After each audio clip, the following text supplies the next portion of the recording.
Hey, place, change the lights to blue. Steve and I are at the AI Open booth here at Integrate. It's day 2 at Integrate. We have a number of demos at the AI Open booth. It's a hardware-based demonstration of these touch panels, but we have a sort of soft launch of an AI feature that we're going to talk about in this video. What do we have going on at the AI Open booth? So we've actually got 2 new products, digital signage and LLM, like AI control of your meeting rooms. So that can be lecture theaters, meeting rooms, just general space really. Any capability of that space is now available via a chat interface, and then we're doing a voice to text. So it's a bit like Siri. So instead of saying, hey Siri, do this, you're now saying, hey place, or whatever custom word you want, do something, and if the room is capable of doing it, it'll do it. It's something we can embed anywhere. Like it now becomes a complement to the user interface. We're sort of the starting point with this is like including it in our templates. So whatever you can touch and do with a graphical user interface, now you can speak and do it with your voice. And obviously we have a bit of a roadmap on where we take AI, but this is a good starting point. And I think the next step is the more declarative approach where we allow it to interact with our APIs directly without any interface. But I think this is a really cool demo. So let's talk about let's do a demo and then talk about how it works. Yeah, okay. Now hopefully there's not too much background noise. Hey place, power on and present my laptop. 1 second. The system is powered on, and your laptop is now being presented. Would you like to just... And here we have like an actual lighting example too. So we can control the lights, anything else we're connected to. We have a real-time connection to the lights in this particular booth, which anyone that's set up a booth is difficult to do demos. But you actually have PlaceOS in the cloud connected to these lights with an edge component, which is really cool. Yeah, that's right. Basically, we can run our drivers locally, and this can be on a Cisco switch. Effectively, it's just a Docker container, and you can deploy the code directly. Well, you just specify it, which I can just show here, really. This is the control system configuration. You specify edge, put in the IP address, and everything works. So that it can be completely managed in the cloud, but you can still control local elements. Yeah. Which is really important. Like it gives you the best of both worlds. Yeah, exactly. All the status is in the cloud, all the logic's in the cloud, but the actual comms are all occurring locally. And so we can demo that here as well. I'm not sure if the red lights are in the background. Hey place, change the lights to blue.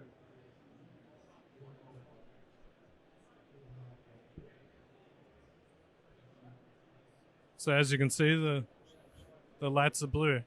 And it's talking to us, which you won't hear on our video recording. But tell me about the voice technology. Like what's the stack of technology here, and how much can this be customized, and what decisions have been made on the type of voice, all that sort of stuff. Yeah, so it's running completely locally. So it's using web APIs for the microphone, and then it's doing local voice to text. And that can be either via the browsers built in, if it's supported. So like Google and Microsoft ship voice to text models, which are really good.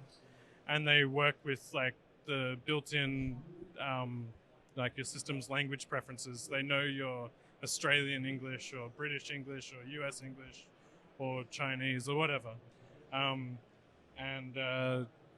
So then the voice control works for you, and obviously the back end can work with any language. Yeah.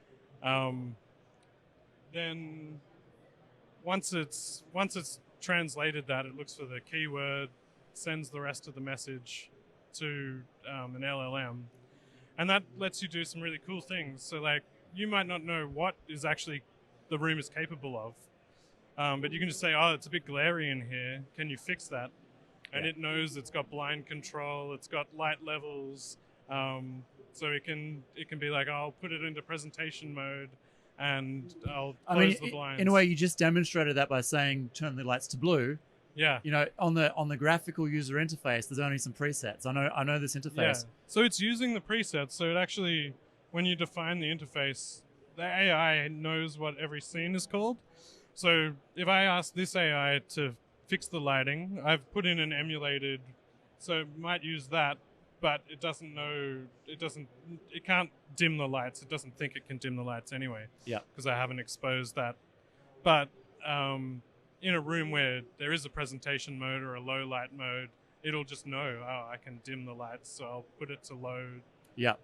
Or perhaps change the brightness on the TV, whatever like functions are available of that integration. Yeah, exactly. The matching up to the PlaceOS modules. Yeah. So this is where like the touch panels plays an interesting role now. It's not just a graphical user interface. It's the anchor point. It's like the discovery point for the AI features as well. So it's the device that you're actually talking to, because these AI open devices have built-in microphones and cameras that we can leverage for this purpose. Yeah.